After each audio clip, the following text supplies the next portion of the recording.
Flashback. The year is 1066, so no cameras. We're doing portraits today. 38-year-old William landed on the shores of Britain. He landed here, at this place, called Pevensey, opposite France. His army had some 7,000 men. But what was he doing here? Trying to defeat Harold, the King of England. Spoiler alert, Harold lost. His army was defeated, and he was killed in the Battle of Hastings. There was a new king in town. The 38-year-old conqueror William was crowned in this building on Christmas Day in the year 1066. Looks familiar?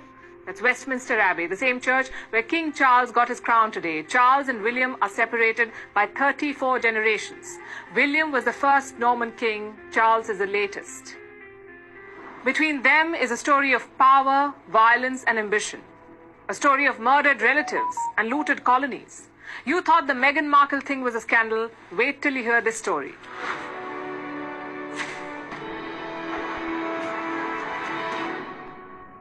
Back to the days with no internet. 34 years have passed since William conquered England. His third son is on the throne. He's also a William. William II. That's the English royal family for you. Big on power, low on creative names. Either way, William II is hunting in southern England one day. Disaster struck. His own noble killed him with an arrow. What's more, nobody even bothered to recover his body. It was an arrow maker who eventually found the dead king. Sounds fishy? Many historians agree. They point fingers at William's younger brother Henry. He was a man in a hurry. He first secured the treasury in Winchester, then rushed to London and made himself king. Rumor is he had his elder brother killed. And the UK royal history is filled with such betrayals and murders. But as they say, what goes around comes around. Just ask Henry's great-grandson, King John, who took the throne in 1199. But he had a rival, his brother's son, named Arthur. Guess what King John did to his 16-year-old nephew/rival? First, he ordered his eyes and genitals to be removed. It was so cruel, even the jailer refused. So the king took matters into his own hands. He personally murdered his nephew and threw his body into a river. It was a sign of things to come. Cut to the 15th century, one of the bloodiest chapters in English history was unfolding. It was called the War of Roses. Nothing rosy about it, though. It was 30 years of ruthless and barbaric civil war. There were two players, the House of Lancaster and the House of York. Their armies fought a famous battle in 1471. The Yorks won, but it was a bloodbath. Around 2,000 Lancastrian soldiers were slaughtered. That place is still called the Bloody Meadow. With the war done, the Yorks set about ruling. Their king was Edward IV, great general, bad sibling. He grew suspicious of his brother George, the Duke of Clarence. By now you know where this is going. Edward imprisoned his brother and had him killed. He was drowned in a pot of wine. Not my idea of a sweet death. But like I said, what goes around comes around. In 1483, Edward IV died. His successor, his 12-year-old son, also Edward. The young boy was heading to London when his uncle stopped him. He put Edward and his brother in the Tower of London. Nobody has seen them since. The uncle made himself king, but decades later, two skeletons were found in the tower. Did they belong to Edward and his brother? Your guess is as good as mine. The murderous uncle did not stay king for long. Just 2 years later, he lost the throne. If you think things have been violent so far, think again.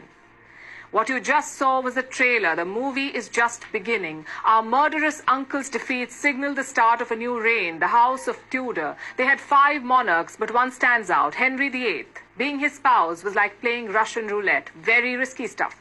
Henry divorced 2 of his wives and executed 2 more. In fact, he had a thing for executions. In 36 years, he executed around 57,000 people. That's around 4 people per day. Among them was Thomas Cromwell, great statesman, champion reformer, but a bad judge of character. Cromwell was Henry's chief minister. He did 2 very important jobs. One was to arrange marriages for the king. The second was to reform Christianity. Both things came back to haunt him. Henry, being Henry, had a problematic marriage with Cromwell's chosen bride. The result? Cromwell lost his head. Henry's daughter, too, had a vengeful streak. Elizabeth I.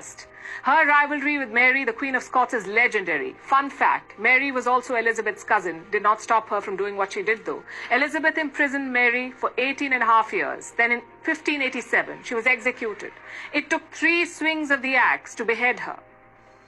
And you thought Game of Thrones was bad. Mary's story does not end here. Elizabeth died without children. Guess who succeeded her? The son of Mary, the same queen she executed. He took the throne in 1603. This was around the time when Britain started thinking about colonies. Soon the bloodlust would be exported worldwide. But more on that later. Around the mid-17th century, Charles I became king. Of Almighty God, to celebrate the solemnity of our royal coronation at Westminster.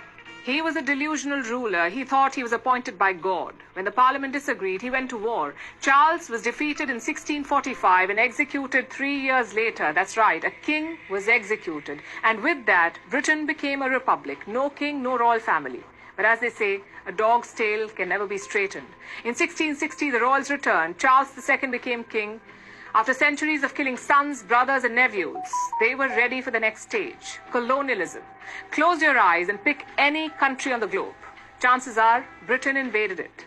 Around 90% of all countries were invaded by the British. They became the superpower of the 18th century. Their economic model? Slavery. To be clear, Britain did not start the slave trade. That would be Portugal and Spain, but Britain perfected it. They transported around 3.4 million Africans to their colonies. 2.7 million reached alive, the rest perished. This was all done with royal approval. Remember Charles II?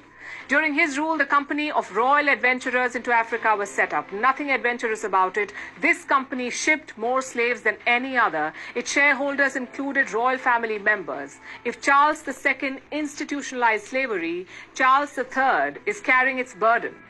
That's the current king. His direct ancestors bought slaves in Virginia. We are yet to hear an apology, though. Looking back, what do we make of this empire, of this throne? It was built on the blood of murdered relatives, on the sweat and blood of slaves and colonial subjects. By some accounts, 100 million Indians died prematurely because of British policy. 100 million Indians in just 40 years. They also took resources worth $45 trillion, which is 15 times Britain's current GDP. The entire world has had to pay for the royal family's mistakes. The First World War was such a case. Don't believe me? Take a look at these men. They look the same, don't they? Well, because they're all cousins. One is George V, King of England. The other is Tsar Nicholas II of Russia. The third is Kaiser Wilhelm II of Germany. All three were rulers during the First World War, and all three were also cousins. Their rivalry ended with the death of 20 million people.